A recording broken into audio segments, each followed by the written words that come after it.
Good morning, student.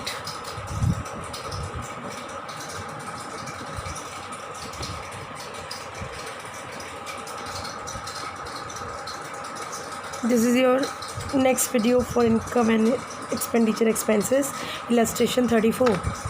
यहाँ पर आपको देखिए रिसीट और पेमेंट दिया हुआ है। अब आपको ऑलमोस्ट समझ में आ गया है कि कहाँ पर क्या क्या चीज़ें पोस्ट कर दी है।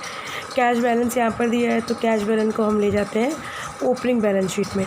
सब्सक्रिप्शन ये हम एक्सपेंडिचर में ले जाते हैं, इनकम में ले जाते हैं, यानी कि नेक्स्ट फॉर्मेट में। इनकम फ्रॉम एंटरटेनमेंट, इनको भी हम दिखाते हैं इनकम एक्सपेंडिचर में। Salary, rent, printing and stationery, water power, newspaper and periodicals, okay, ये सब आ जाएंगे इनकम एंड एक्सपेंडिचर में। फर्नीचर आएगा बैलेंस शीट में। रिपेयर टू फर्नीचर, ये भी आ जाएगा इनकम एक्सपेंडिचर में। रिफ्रेशमेंट, ये भी आ जाएगा इनकम एक्सपेंडिचर में। अगर आप बेसिक चीज़ें याद रखोगे कि क्या क्या चीज़ें कहाँ कहाँ पोस्ट करनी है, तो आपके लिए क्वेश्चन मुश्किल नहीं होगा। और जिनकी थोड़ी सी भी मैथ्स स्ट्रॉन्ग नहीं है, वो सिर्फ पोस्टिंग करना सीख जाएँ कि कहाँ पर क्या पोस्टिंग करनी है। अब जैसे salary, rent, printing and stationery दिया हुआ है, वाटर एंड पावर, ये एक तरह से क्या एक्सपेंसेस है। पेमेंट है, एक्सपेंस है, यानी कि एक्सपेंडिचर है कंपनी का या फर्म का, तो हमको इसको एक्सपेंडिचर साइड लिखना है। ये बट ऑब्वियस है, अगर आप लिख देंगे तो आपको स्टेप मार्किंग में नंबर मिलेंगे। क्वेश्चन छोड़ने का नहीं है, छोड़ने से क्या होता है, नंबर कोई भी नहीं मिल पाते। एक चीज़ आप याद रखिएगा कि अगर आप CBSE बोर्ड में पढ़ रहे हैं, तो आपको चीज़ें क्या है, स्टेप बाय स्टेप करनी है। अगर आपको सब चीज़ें आती हैं, तो जिसको आती हैं वो पूरा क्वेश्चन कर लेगा। मिस्टेक्स होती हैं तो नॉर्मली मिस्टेक्स को मिस्टेक के नंबर काट के स्टेप मार्किंग में नंबर मिल जाते हैं। मगर जो बच्चे पढ़ने में थोड़े से एवरेज या बिलो एवरेज होते हैं, उनके लिए क्या होता है कि आप सिर्फ पोस्टिंग करना सीख जाइए। आपको सिर्फ ये पता होना चाहिए कौन सी चीज़ कहाँ लिखनी है। जैसे कि आपने फॉर्मेट बना दिया, फॉर्मेट के बाद आपने पोस्टिंग कर दी, थोड़ी मोड़ी भले आप टोटलिंग ना करें या फिर आपने कुछ गलती कर दी है या नंबर ना मिले, वो अलग बात होती है। मगर आप सिर्फ पोस्टिंग करेंगे ना, पोस्टिंग करने से आपको एक फ़ायदा होगा कि पोस्टिंग करने से आपको स्टेप मार्किंग में ही नंबर मिल जाएंगे। तो आपको सिर्फ इतना ही पता होना चाहिए कि क्या क्या चीज़ें कहाँ कहाँ पोस्ट करनी है। बट 2 कंडीशन याद रखिए। पहला, अगर आपने क्वेश्चन अटैम्प्ट नहीं किया है तो कोई भी आपको नंबर नहीं दे सकता, यानी कि अटैम्प्ट करना ज़रूरी है। और अटैम्प्ट मतलब ये नहीं होता है कि आप क्वेश्चन ये लिखा है और अपनी आंसर शीट में भी यही क्वेश्चन उतार के चले आएँ। जो ऐसा करते हैं उनको भी नंबर नहीं मिलता। इस चीज़ का बहुत अच्छी तरह से ध्यान रखिएगा। यानी कि आप कभी भी कोई क्वेश्चन छोड़िए मत, जो भी आ रहा है उसमें लिखिए। अगर आप क्वेश्चन छोड़ेंगे तो आपको ब्रह्मा भी उतर आएंगे अगर आसमान से, वो भी नंबर नहीं दे सकते, क्योंकि आपको कर्म के नंबर मिलते हैं। अगर आप कुछ करेंगे ना, तभी वहाँ पर हमारे पेन से नंबर निकलेंगे। जब आप कुछ करेंगे नहीं या फिर क्वेश्चन पेपर को उतार के चले आएंगे, तो आपको इन 2 केसेस में नंबर नहीं मिल सकते। मगर आपने थोड़ी मोड़ी भी पोस्टिंग करेक्ट की है, फॉर्मेट बनाए हैं, फॉर्मेट भी आपके सही हैं, तो मिलने के चांसेस हैं। अब फॉर्मेट मतलब ये नहीं कि ये फॉर्मेट क्वेश्चन में दिया है तो इसी फॉर्मेट को आप उतार दें। आपका जो फॉर्मेट जिस क्वेश्चन से मिलता जुलता है, आप उसको उतारेंगे। ओके, इस चीज़ का बिल्कुल अच्छी तरह से ध्यान रखिए। अकाउंटेंसी टोटली आपकी परफॉर्मेंस पे डिपेंड करती है। आप जैसा परफॉर्म करेंगे वैसे ही ग्रेडिंग मिलेगी। बच्चे आके कहते हैं अकाउंट्स में कि मैम मुझे नंबर नहीं मिले, मैम ये है, मैम वो है। कोई भी टीचर किसी के नंबर पर्सनली तो काटता नहीं है। प्लस बोर्ड्स में किसी को पता भी नहीं होती किसी कॉपी किसके पास है। तो आप इन सब चीज़ों का ध्यान रखिए कि आपको मार्किंग जो है वो स्टेप्स पे लेनी है। आपके हर स्टेप सही है तो आपको फुल नंबर मिलेंगे। आपके स्टेप में कहीं गलती है तो उसके नंबर काटे जाएंगे। बट अगर आप सारे स्टेप ही गलत लिखोगे, फॉर्मेट नहीं बनाओगे, तो नंबर कैसे हम आपको दे सकते हैं।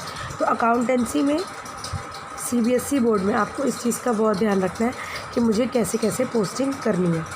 अब आते हैं यहाँ पर एडिशनल इन्फॉर्मेशन पे। देखिए एडिशनल इन्फॉर्मेशन पे क्या दिया हुआ है।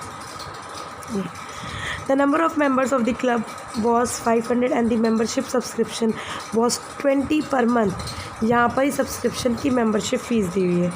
ओके, ये हम अभी देखेंगे कैसे ट्रीटमेंट करते हैं। फिर देखिए रेंट दिया हुआ है। Rent of the club, rent पे आपको पता है एक्सपेंसेस है। Prepaid expenses, prepaid salary expenses है। फिक्स डिपॉजिट एसेट है, मगर इसमें इंटरेस्ट है तो इसको हम इनकम एक्सपेंडिचर में लिखते हैं। कुछ अदर एसेट पुराने ईयर्स के दिए हुए हैं तो इनको आपको लेके चलना है। ये पुराने साल के दिए हैं तो ये ओल्ड बैलेंस शीट में होंगे और डेप्रिसिएशन है। ओके, इतना अमाउंट दिया हुआ है, इतने अमाउंट को ही आपको ट्रीट करना है। बहरहाल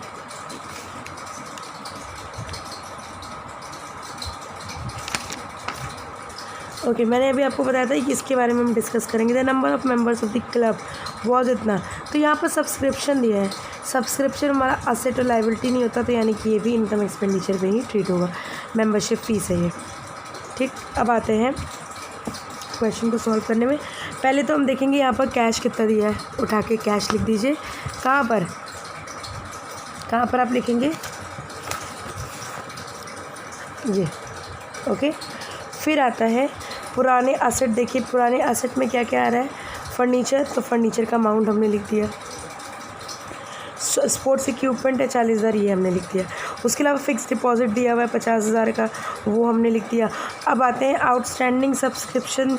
यहाँ पर पुराना सब्सक्रिप्शन कितना था, 10,000 रुपये, यानी कि लास्ट ईयर के जितने आपने उठा के लिख दिए। ओके, अब इनको टोटल कर दीजिए। इस साइड कोई वैल्यू नहीं, टोटल कर देंगे तो आपको बैलेंसिंग फिगर आ जाएगा। फिर अब इस फॉर्मेट को देख के हमको इनकम एक्सपेंडिचर बनाना है। देखिए income expenditure for the year ending 31 March 2016, expenditure, income, credit और डेबिट। अब यहाँ पर आता है सैलरी। पहला यहाँ पर सैलरी दिया हुआ है ये। ठीक, सैलरी के बारे में यहाँ पर दिया था प्रीपेड, तो प्रीपेड हमेशा माइनस हो जाता है, तो माइनस कर देंगे। नेक्स्ट है रेंट के बारे में दिया है 15,000, यहाँ पर 15,000 है। और ऊपर यहाँ पर एडिशनल इन्फॉर्मेशन में 3,000 आउटस्टैंडिंग था, तो वो हमने ऐड कर दिया। नेक्स्ट आता है printing stationery, as it is आ जाएगा। वाटर पावर, ये भी कोई एडिशनल इन्फॉर्मेशन नहीं है। न्यूज़पेपर पीरियोडिक्स, इनके बारे में भी नहीं है, तो यानी ये 3 चीज़ें एज इट इज़ उतर जाएंगी। फिर फर्नीचर नहीं आएगा, रिपेयर्स टू फर्नीचर ये आएगा। रिफ्रेशमेंट आता है, बस अब कुछ नहीं है। अब एक पॉइंट यहाँ पर दिया था डेप्रिसिएशन, 10% फर्नीचर और स्पोर्ट्स इक्विपमेंट में लगा दीजिए, प्लस कर दीजिए।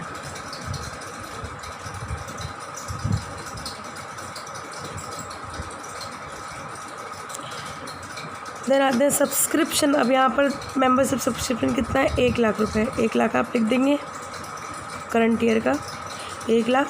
अब इसमें हमको देखना पड़ेगा कि पिछले साल का कितना है। पिछले साल का हमको दिया हुआ था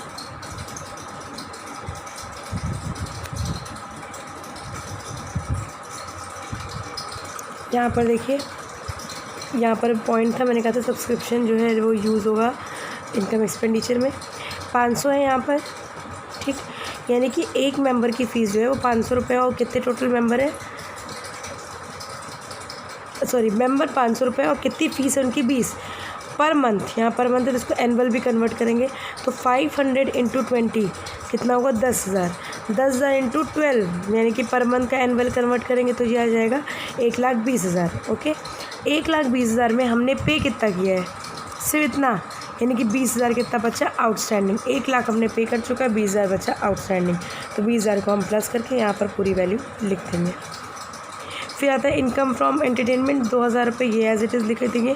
इंटरेस्ट 1,500 रुपये लिख देंगे। और यहाँ पर भी एक इंटरेस्ट है, 50,000 का 6% निकालेंगे,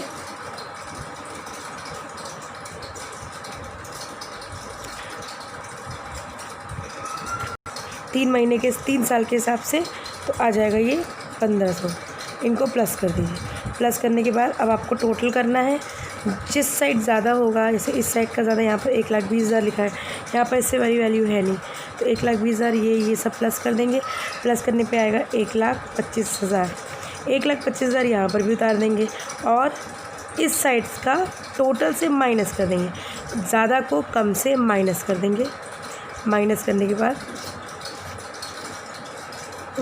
के बाद आप देखेंगे कितना आया, 19,000 हमारा आया excess of income over expenditure, यानी कि हमारे इनकम ज़्यादा है एक्सपेंडिचर से। फिर अब आते हैं, फिर बैलेंस शीट बनानी है जो कि करंट ईयर बैलेंस शीट है, जहाँ पर हम क्या करेंगे, कैश बैलेंस करंट ईयर का लिखेंगे, जो कि यहाँ से लिया है हमने 30,500। फिर नेक्स्ट इसमें क्या दिया है, आउटस्टैंडिंग सब्सक्रिप्शन 10,000, यहाँ पर हो जाएगा 20,000 आउटस्टैंडिंग सब्सक्रिप्शन। ओके, फिर यहाँ पर दिया फिक्स डिपॉजिट हमारा कितना था, 50,000 रुपये था, 50,000 हमने लिख दिया। उसी में इंटरेस्ट लगा हुआ है 1500 का यहाँ पर, ठीक। तो अक्रूड पुट उसको प्लस कर देंगे। जैसे यहाँ पर अलग से लिख दिया है इन्होंने, हम क्या करेंगे, इसमें प्लस कर देंगे, चाहे आप अलग से भी लिख सकते हो, it's on you. Prepaid salary 2000 की थी, यहाँ हमने किया है, असेट है, ओके। फिर फर्नीचर और स्पोर्ट्स इक्विपमेंट की वैल्यू लिख देंगे। फर्नीचर 80,000 का था और 50,000 का पुराना था, दोनों को ऐड कर लीजिए। ऐड करके 1,30,000, उसमें डेप्रिसिएशन 13,000 निकला है। स्पोर्ट्स इक्विपमेंट था 40,000, कुछ नया नहीं लिया है तो इसकी वजह से सिर्फ डेप्रिसिएशन 4,000 हम माइनस कर देंगे। ये वैल्यू प्लस करके आएगा 2,57,000, ओके। 2,57,000 इधर आ रहा है। अब इसमें आ जाइए, कैपिटल फंड कितना आ रहा है आपका, 2,30,000। 2,30,000 में एक्सेस वाला ये प्लस कर दीजिए, ये वैल्यू, ठीक। तो आगे 2,49,000। आउटस्टैंडिंग रेंट दिया हुआ है 3,000 रुपये, यहाँ पर इसको वैल्यू लिख लीजिए। और क्या दिया हुआ है, subscription receive in advance, advance में भी सब्सक्रिप्शन रिसीव हो रहा है, कितना है, 5,000 रुपये, यहाँ पे क्वेश्चन में दिया हुआ है। तो ये देखिए यहाँ पर दिया है, इन सबको प्लस करिए, ये भी कितना आएगा, 2,57,000। तो आपकी वैल्यू कितनी आ गई, 2,57,000। अब ये आपका पूरा क्वेश्चन सॉल्व हो गया, पूरा का पूरा। अब आप ध्यान से देखिएगा, पूरा क्वेश्चन क्या है, बहुत ही ईजिली बना है। बस 1 अप्रैल 2015 का ये बैलेंस शीट बनी जो कि लास्ट ईयर की है, और ये जो बैलेंस शीट बनी है ये 2016 की बनी है। तो यानी कि ये एक तरह से ओल्ड बैलेंस शीट हो गई। फिर इनकम एक्सपेंडिचर हमने बनाया। ओल्ड बैलेंस शीट बनाने का सिर्फ एक ही रीज़न है, क्योंकि यहाँ पर स्टेटमेंट कैसे दिए हुए हैं, आपको वर्बल दिए हुए हैं, वरना अदरवाइज़ बैलेंस शीट अगर दी रहेगी तो आपको बैलेंस शीट ओल्ड बनाने की ज़रूरत नहीं है। ध्यान से सुनिएगा इस बात को, अगर ओल्ड बैलेंस शीट आपको क्वेश्चन में दी हुई है इन फॉर्मेट, तो आपको ओल्ड बैलेंस शीट बनाने की ज़रूरत नहीं है। मगर अगर मान लीजिए ओल्ड बैलेंस शीट नहीं दी गई, ऐसा स्टेटमेंट दिया है, तभी आप ओल्ड बैलेंस शीट बनाएंगे। मेनली आप मान के चलिए क्वेश्चन ऐसे ही आते हैं जिसमें ओल्ड बैलेंस शीट आपको बनाने को आती है, क्योंकि 6 नंबर का क्वेश्चन है। ये 1 नंबर का होता है, ये 2 नंबर का होता है, ये 3 नंबर का होता है, और ये बैलेंस शीट 2 नंबर की होती है। 6 नंबर हो गए, 2 + 3 + 1। तो जिस चीज़ को आप बनाएंगे, अगर आप सही से प्रॉपर्ली से मार्क्स देख के बनाएंगे, तो आपको उसके बारे में नॉलेज हो जाएगी, ओके। एक चीज़ और ध्यान रखिएगा, यहाँ पर हमने जो बैलेंसिंग फिगर है उसका नाम क्या दिया है, कैपिटल फ़ंड। आप भी बैलेंसिंग फिगर को कैपिटल फ़ंड के नाम से ही मेंशन करेंगे। ऐसा ना हो कि आप बैलेंसिंग फिगर लिख के छोड़ दो, अमाउंट लिख के, या बैलेंस ब्रॉट डाउन करके लिख लो। यहाँ पर हम उसको नाम देते हैं कैपिटल फ़ंड। इस चीज़ को आप ध्यान रखिएगा। सेकेंड चीज़ इसको ध्यान रखिएगा, एक्सपेंस, यहाँ पर हम प्रॉफिट और लॉस नहीं लिखते, यहाँ हम लिखते हैं excess of income over expenditure. यानी कि इनकम हमारी ज़्यादा है एक्सपेंडिचर के मुकाबले, तो इनकम ओवर एक्सपेंडिचर ये आएगा 19,000 रुपये, ठीक है। फिर क्वेश्चन को अगर आप ध्यान से देखें तो आपको हर चीज़ एडिशनल इन्फॉर्मेशन मिल जाएगी, जिसकी आपको पोस्टिंग करनी है वो आपको आराम से मिल जाएगी। तो आपको ज़्यादा मेहनत करने की ज़रूरत नहीं, बस आपको इतनी मेहनत करनी है कि आप क्वेश्चन को थरली देखें। जो आपको वीडियोस प्रोवाइड किए जा रहे हैं उनको आप अच्छे से देखें। जब आप उनको अच्छे से देखोगे तो आप ये फील करोगे कि क्वेश्चन जो है अकॉर्डिंगली आप इजीली सॉल्व कर सकते हो। अगर आपको पोस्टिंग करनी थोड़ी मोड़ी भी आती है तो हर एक क्वेश्चन में कम से कम 2 या 3 मार्क्स आप गेन कर सकते हो, अगर आपका आंसर मिनिमम, अगर आपका आंसर सही नहीं हुआ तो, क्योंकि स्टेप मार्किंग में हर क्वेश्चन में नंबर मिलते हैं।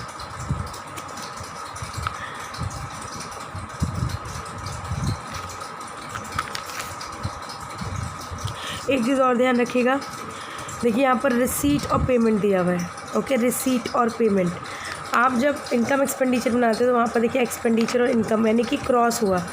पेमेंट किस साइड है, इस साइड है, क्रेडिट साइड, मगर यहाँ पर डेबिट साइड में एक्सपेंडिचर हो गया, तभी क्रॉस एंट्री होती है। और क्रॉस एंट्री होने का सिर्फ एक ही रीज़न है कि अकाउंट्स हमेशा क्रॉस यानी कि ओपनिंग और क्लोजिंग पे डिपेंड करता है। 2 एंट्री इसलिए होती है, एक एंट्री डेबिट होगी, एक एंट्री क्रेडिट होगी। तो यहाँ पर एक एंट्री डेबिट और एक एंट्री क्रेडिट होती है।